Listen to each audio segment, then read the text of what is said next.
Hello, जय हिंद दोस्तों। स्वागत है आप सभी का आपके अपने YouTube channel technical with SS में।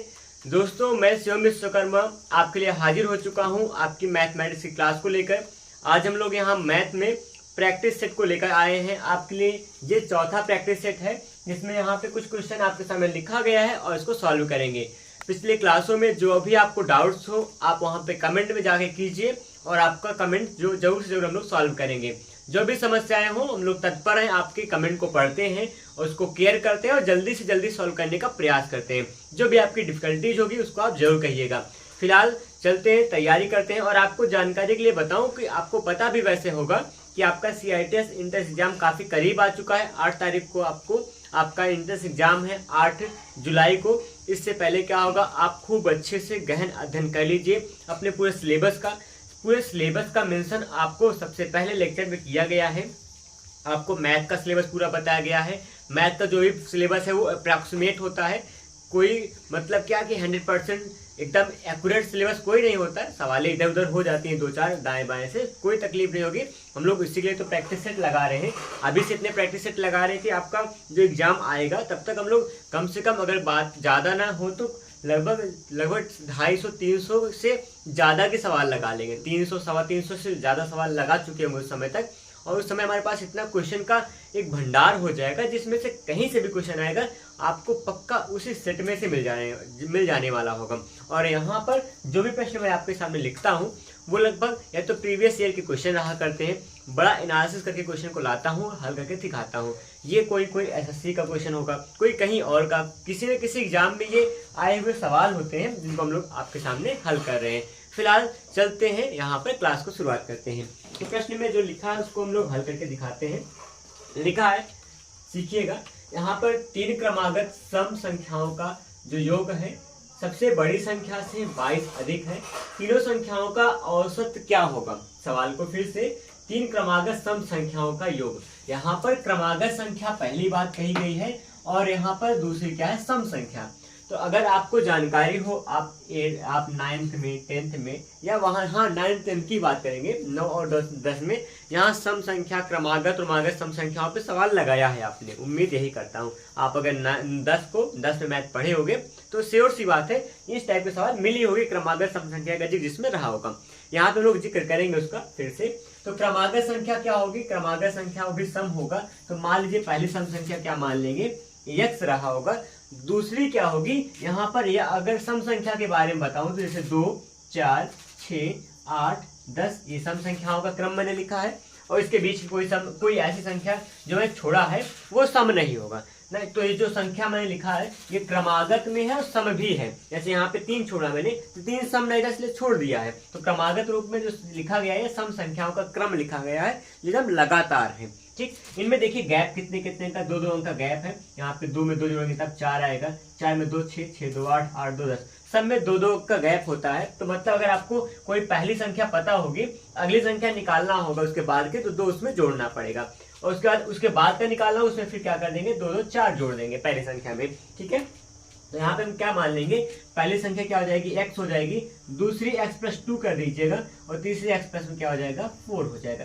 इस बात को आप ध्यान देंगे। यहाँ में लिखा नहीं कि क्या लिखा गया है, बस यही कह रहा हूँ कि पहली, दूसरी और तीसरी संख्या बनाई गई है। ये पहली संख्या हो जाएगी, ठीक है, ये दूसरी संख्या हो जाएगी, ये तीसरी संख्या है जो कि सम के रूप में लिखा गया है, ऐसा मान लेंगे। तो यहाँ पे इतनी सी बात हो चुकी है। आगे बढ़े तो क्या मिलेगा, अब देखिएगा। यहाँ पे सम संख्या तो मान लिया गया हमारे पास, x+2 x+4 हो जाएगा। कह रहे इनका जो योगफल होगा बड़ी संख्या से 22 अधिक है ना। इनका योगफल निकाल लेते हैं, चलते काम करते हैं। x होगा प्लस में x+2 होगा प्लस में x+ जो 4 का मान है वो किसके बराबर है, वो बड़ी संख्या से 22 ज्यादा है उसके बराबर है। तो इसका जो मान होगा बड़ी संख्या का मतलब सबसे बड़ी संख्या x+4 माना जाएगा, है ना। यहाँ यहाँ 4 होगा, ये बड़ी संख्या है, इससे कितना ज्यादा है, 22 ज्यादा है। हमने 22 में ऐड कर दिया। अगर इसमें 22 ज्यादा है तो मतलब ये संबंध यहाँ बताया गया है कि इसका जो मान है वो बड़ी संख्या से 22 ज्यादा है, तब क्या होगा, बराबर होगा पूरा का संबंध। ठीक है, अब हम लोग हल करेंगे। उसके बाद क्या पूरे तीनों संख्याओं का औसत पूछा है, वो बात की बात होगी। फिलहाल अभी काम करते हैं, इसको हल करते हैं।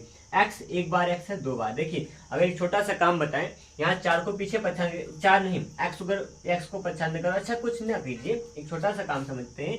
x+4 यहाँ पर है, x+4 यहाँ पर है। इसको बाईं ओर लाएंगे, पूरे का चिन्ह निगेटिव हो जाएगा और ये कट के पूरा पूरा खत्म, ये घट के 0 हो जाएगा। बचा कितना x क्या बचेगा, यहाँ 2x होगा, यहाँ प्लस में जो 2 लिखा गया है इसको आप अभी छोड़ेंगे, क्या करेंगे इसको पीछे भेज देंगे। यहाँ 22 था, 22 माइनस क्या हो जाएगा 2 हो जाएगा।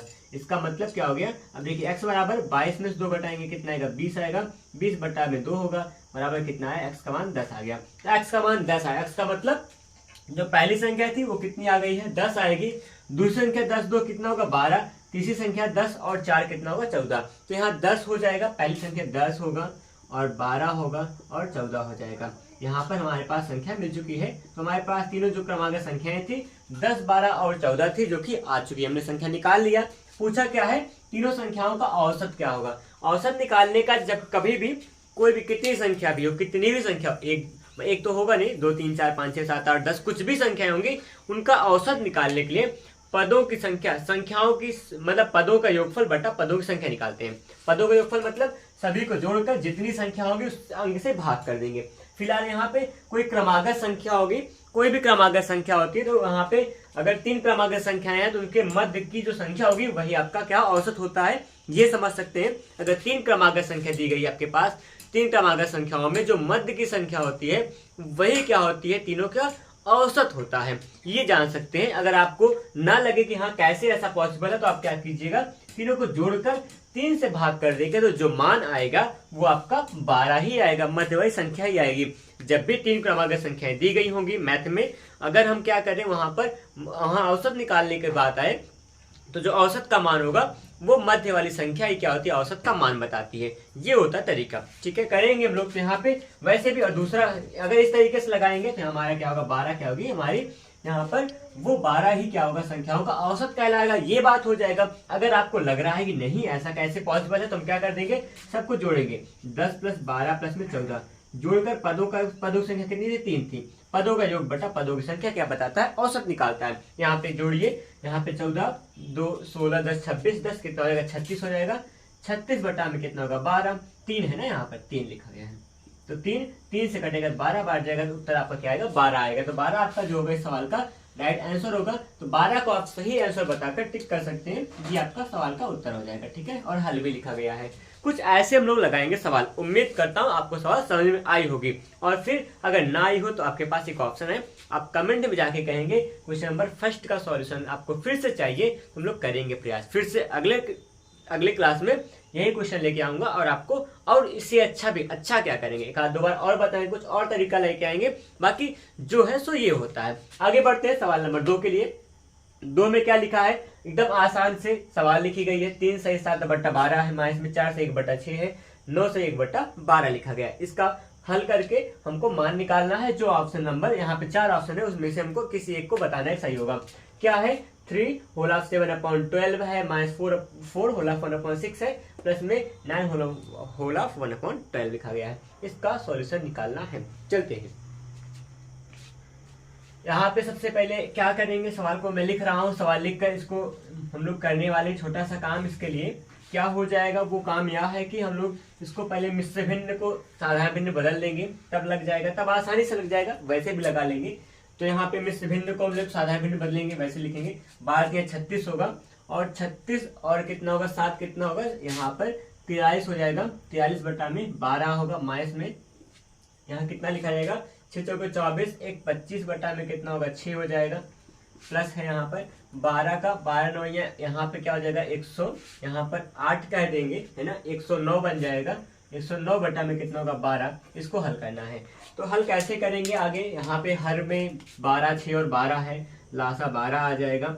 यहाँ पे 43 रह जाएगा, माइनस में 6 दूना 12, 2 का 50 बन जाएगा। यहाँ पे प्लस में 109 हो जाएगा। घटाएं तो क्या मिल जाएगा, आप यहाँ घटा कर कितना निकाल सकते हैं, अब मैं आपको बता रहा हूँ। यहाँ पर घटा के हम लोग पाएंगे क्या कि यहाँ पे 109 में से 50 घटा देंगे, कितना बन जाएगा, 109 में से 50 घटाएंगे कितना आपका आएगा 49 आएगा, 59 आएगा ना, 59 बचेगा। और प्लस में कितना है 43 रह जाएगा, बटा में 12 हो जाएगा। इसको ऐड करेंगे तो कितना बनेगा, यहाँ पे 9 3 12 हो जाएगा, और फिर यहाँ 4 5 9 1 क्या हो जाएगा 10, 102 बटा में 12 होगा। इसको भाग करेंगे तो कितनी बार जाएगा, आप अगर कहें तो 12 अट्ठे 96 होगा, 96। और फिर यहाँ पर कितना बचेगा कुछ, अभी यार भाई तो कट भी जाएगा ना, कट सकता है, अभी सिंप्लीफाई कर सकते हैं हम लोग। यहाँ पे कितने से जाएगा, 4 से जाएगा क्या, 4 से, अगर 4 3 12 करे, मैं प्रयास कर रहा हूँ फिलहाल। यहाँ पे 4 से जाएगा या फिर 2 से पहले काट, 4 से नहीं जा पाएगा ना, 4 दूना 8 होगा, 2 बचेगा, नहीं जाएगा, 2 से काटेंगे, 2 छंग 12 होगा, 2 से कितनी बार जाएगा, यहाँ पे अगर कहें तुम लोग, यहाँ पे 51 हो जाएगा। ठीक है, यहाँ पे 51 बटा में 6 लिखा जाएगा, इतना कुछ लिख दिए हैं। 51 बटा जो 6 लिखा गया है, इसको हम लोग मिस में बदले, कैसे लिखा जाएगा, देखिए 6 अठे 48 है ना, और फिर 48 होगा, कुछ तो गड़बड़ कर दिए क्या, वेट ए मोमेंट, सही है ना, कोई दिक्कत नहीं, सब कुछ ठीक ठाक है। आगे बढ़े तो यहाँ पे 6 अठे 48 हो जाएगा, 48 और फिर 3 51 बटा में 6, तो 8 से 3 बटा 6 होगा। तो आपका जो इस सवाल का उत्तर होगा कितना आएगा, 8 से 3 बटा 6 आएगा। अब देखिए यहाँ पे कोई ऑप्शन मिलेगा 8 से 3 बटा 6, ओ नो, कुछ तो गड़बड़ है हमारे पास ना। गड़बड़ क्या मैं बता रहा हूँ, यहाँ पर या तो हमने यहाँ पे कोई सवाल में मिस्टेक रहा होगा बुक में, अगर मैं यहाँ पे, और हो सकता है ऑप्शन में हो, क्योंकि ऑप्शन आपका सब कुछ मिल रहा है, यहाँ पे 3 नहीं मिल रहा है ना, यहाँ पे ऑप्शन थोड़ा करेक्ट कर देते हैं। सवाल हम लोगों ने सही लगाया है तो ऑप्शन में थोड़ा चेंज कर दीजिएगा, ऑप्शन क्या होगा, यहाँ पे 3 कर देंगे। तो आपका जो इस सवाल का हल होगा कितना आ जाएगा, वो 8 से 3 बटा 6 आएगा, इस सवाल का राइट आंसर होगा। ये लगी सवाल यहाँ पे हमारे पास। देखते अगले सवाल के लिए। अगला हमारे पास प्रश्न लिखा है 3, प्रश्न नंबर 3 लिए करेंगे काम। और तीसरे प्रश्न में है क्या, समझते हैं। कह रहे हैं कि किसी संख्या के 7 गुना तथा 1/7 में जो अंतर होगा वो 96 है, संख्या का 225 कितना होगा। समझिएगा, संख्या को हम लोग मान लेंगे x होगा, x का जो 7 गुना होगा है ना, 7 गुना, उसके बाद उस संख्या का 1/7 होगा, संख्या x से उसका 1/7 निकालेंगे, इसमें जो अंतर होगा उस अंतर का मान कितना, 96 है। इसको कहा गया है, इतना सवाल ने कहा है इस अंक का मान 96 है, तो हमको संख्या निकालना है। संख्या निकल जाएगा, उसका 225% निकाल लेंगे। फिलहाल करते हैं काम हम लोग। 7 7 49 होगा, 7 7 49, 49 में से 1 घटे कितना आएगा, 48, x बटा में 7 हो जाएगा, बराबर में यहाँ पे 96 कर लेंगे। ठीक है, आगे क्या हो जाएगा, अब आप यहाँ पे सीखिएगा। यहाँ पे 48 का यहाँ वैसे करें तो 48 2 96 2 बार जाएगा, और 7 2 14, एक्स का मान जो होगा वो 14 हो जाएगा। ठीक है, एक्स का जो मान आ गया 14 आ चुका है। संख्या कितनी आ गई आपकी, 14 आ चुकी है। तो उस संख्या का हमको 225% मान निकालना है, और उस संख्या का 225% मान जो निकालेंगे, यहाँ पे आंसर बहुत छोटा लग रहा है। हल तो कर रहे हैं फिलहाल, वैसे सब कुछ सही लग रहा है ना, सवाल किताब से ही मैंने लिखा है। तो वहां पे क्या होगा, इस संख्या का x का जो होगा 225% निकालेंगे। हमारे पास x का मान 14 है, तो 14 का 225% निकाल, 225 बटा में क्या हो जाएगा, 100 हो जाएगा। ठीक है, तो यहाँ पे करेंगे, देखिए 25 चौका 100 होगा, और 25 का कितनी बार जाएगा, यहाँ पर 25 का 9 बार जाएगा, है ना। यहाँ पे 2 7 14 हो जाएगा, और फिर इतना हो जाएगा, 7 9 63 हो जाएगा, 63 बटा में क्या होगा, 2, 7 9 63 बटा में 2 होगा। तो यहाँ पे आपके पास जो आंसर आया 63 बटा 2 आ जाएगा। उस संख्या का जो यहाँ पर 225% मान आएगा वो 63 बटा 2 आ रहा है। और रही बात यहाँ पे मैं ऑप्शन की बात करूँ, बुक में भी जो ऑप्शन दिया गया है उस ऑप्शन के अकॉर्डिंग में हम लोगों के पास क्या हो रहा है, यहाँ पे मान नहीं मिल रहा है, लगता है ना। यहाँ पर इसको अगर और हल करें, सिंप्लीफाई करें, तो मान कितना आएगा, 2 3 6 हो जाएगा, और फिर 2 1 कम 2 होगा, और 2 5 10, 31.5 31 मान आएगा। कहीं कोई मान मिल रहा हो तो लिख देंगे। अब आपको यहाँ पे समझाऊंगा, जैसे यहाँ पर इतना हमारे पास कहाँ पे ये है मानना, यहाँ पे कितना है, 12 है, 15 है, 14 है, 17 है। यहाँ पर हो सकता है बुक किताबें हैं, किताबें गलतियाँ कर देती हैं, उनको क्या होता है, नंबर वो मतलब लिखने में त्रुटियां हो जाती है, वहाँ पे टाइपिंग ही तो होता है, वो गलतियां कर सकते हैं। यहीं पे कोई एक ऑप्शन को नन ऑफ दीज देना था, यहाँ पे नन ऑफ दीज अगर लिखा गया होता तो हम लोग वहाँ पे कह देते कि नन ऑफ दीज का ऑप्शन हो जाएगा। फिलहाल यहाँ पे मैं आपके लिए यह सुझाव दूंगा, या तो मैं ये ऑप्शन नंबर यहाँ पे 31.5 या 32 के आसपास कोई यहाँ पे मान रख दूं अपने आप से, या फिर क्या कर दूं, दूसरा काम क्या कर दूं, या तो यहाँ पे चौथा जो ऑप्शन है उसको क्या कर दूं, नन ऑफ दीज, यहाँ पे चौथे ऑप्शन की जगह क्या कर दें, या नन ऑफ दीज ना, NOT यहाँ पे ये लिख दें, तब हमारा सवाल सही होगा। और बिल्कुल सही सवाल है, कुछ भी गलत नहीं है, बस ऑप्शन की बात है। ऑप्शन हमारे पास, सवाल का हल आप सीखिए, ऑप्शन जो ना आएगा देख लेंगे ना उसके लिए। यहाँ पे इसका जो ऑप्शन होगा वो नन ऑफ दीज हो जाएगा, यहाँ पे यही होगा। ठीक है, फिलहाल सवाल ये लगी थी। आगे बढ़ते अगले प्रश्न पर। अगला प्रश्न आपके लिए क्या लेकर आ रहा है, लिखा एक व्यक्ति ने 3,000 रुपए में एक कैमरा खरीदा तथा 9 महीने के बाद उसने 24 रुपए में बेच दिया है, उसका प्रतिशत हानि निकालना है। ठीक है, तो आपको यहाँ पे हल करना है प्रतिशत हानि के लिए। प्रतिशत हानि का जो फॉर्मूला होता है, अगर आपको याद ना हो तो आप ध्यान से देखेंगे।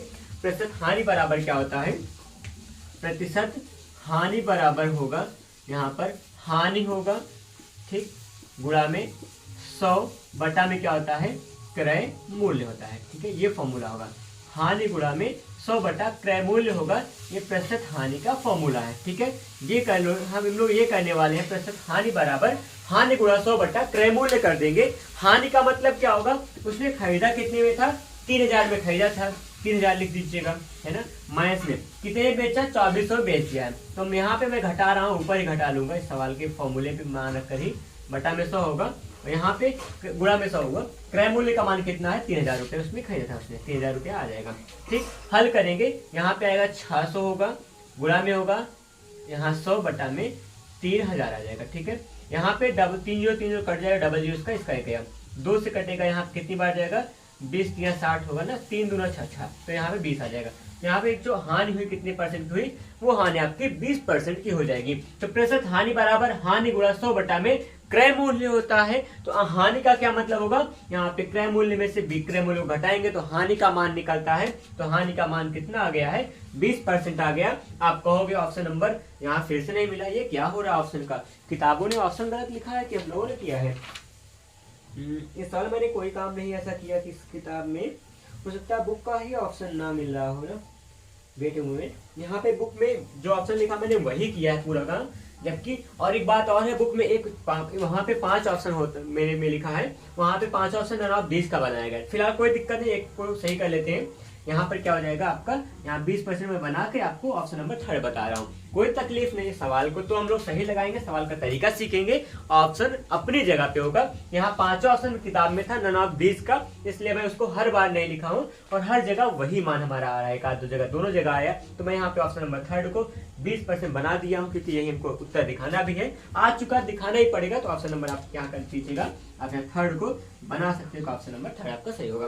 बढ़ते हैं यहाँ पे 5वें प्रश्न पे। 5वें प्रश्न में लिखा क्या गया है, 5वें प्रश्न में लिखा है कि 3 क्रमागत प्राकृत संख्याओं में प्रथम 2 का योगफल जो होगा तीसरे के 1 से 1/2 गुना है, तो अंतिम संख्या क्या होगी, यहाँ पे समझना। प्राकृत संख्या है, यहाँ पर प्राकृत संख्या को जानेंगे, 1 2 3 4 5 6 7 8 9 10, ये सब प्राकृत संख्याएं कहलाती हैं। तो प्राकृत संख्या में जो गैप होता है वो 1 अंक का होता है, इसलिए क्रमागत प्राकृत संख्या क्या क्या हो पाएंगी, हम लोग मानेंगे पहला x होगा, दूसरा x प्लस में 1 होगा, तीसरा x प्लस में 2 होगा। इस प्रकार से 1 अंक गैप बनाकर हम प्राकृत संख्याएं मान लेंगे। तो यहाँ 3 प्राकृत संख्या हमने लिख लिया है। ठीक है, कहेंगे प्रथम 2 का योग, मतलब शर्त के अनुसार काम करेंगे, x प्लस 1 होगा। प्रथम 2 का जो योगफल है वो तीसरे से क्या मान है, तीसरा का मतलब x प्लस 2 के मान से कितना गुना है, 1 से 1/2 गुना है। ऐसा काम कर देंगे, अंतिम संख्या निकालना, अंतिम का मतलब x प्लस 2 का मान निकालना है। चलिए काम करते हैं, x से x क्या हो जाएगा, 2x प्लस 1 होगा, इक्वल टू, यहाँ पे क्या करेंगे, x प्लस 2 लिखा गया है, फिलहाल कोई दिक्कत नहीं है। यहाँ पे 2 1 कम 2, यहाँ पे 1 3/2 होगा, 3/2 हो जाएगा। ठीक है, यहाँ पे छोटा सा काम करेंगे, गुणा कर दीजिए ना, सबको दे देते हैं, जैसा भी है सब बन जाएगा। यहाँ जो होगा 2x प्लस में 1 होगा इक्वल टू, यहाँ पे अगर इसको हम लोग गुणा करेंगे तो यहाँ पे 3x/2 होगा, प्लस में यहाँ 2 2 कैंसिल हो जाएगा, केवल 3 बचेगा। अब ये हम लोग क्या करेंगे, x को पास में कर लेंगे, 2x यहाँ पे है, 3x/2 यहाँ पे आएगा, इधर लाएंगे माइनस में 3x/2 हो जाएगा। ठीक, थोड़ा सा फिर से सेपरेटली लिखो तो यहाँ पे ये हो जाएगा 2x है, माइनस में 3x/2 होगा और फिर इक्वल टू 3 पीछे आएगा, माइनस में 1 हो जाएगा। ठीक है, इतना हुआ। यहाँ पे 2 का 2 दूना 4 होगा, 4 में से 3 घटेगा, 1x/2 लिखा जाएगा, बराबर में 3 में से 1 घटेगा, कितना हो जाएगा, 2 हो जाएगा। 2 से गुणा कर देंगे, तिरछा गुणा होगा तो x का मान कितना आ जाएगा, x बराबर आपका आएगा 4। x का मान 4 आ चुका है, तो तीसरी संख्या क्या होगी आप सोचिए, x 4 होगा, 4 1 5 होगा, 1 क्या होगा 6 होगा, 4 तो 6 हो जाएगा। तो आपकी जो संख्या का उत्तर होगा, इस सवाल का राइट आंसर होगा, वो होगा आपका यहाँ पे ऑप्शन नंबर 3 होगा। तो अंतिम संख्या क्या है, 6 है। जी हमको करना था। फिर आगे बढ़ते हैं 6वें प्रश्न पे, ये हमारा आखिरी प्रश्न होगा इस क्लास का।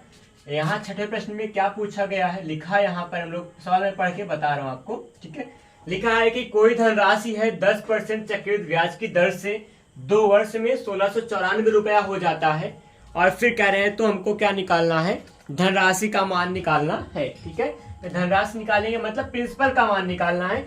चक्रवृद्धि ब्याज की सवाल है।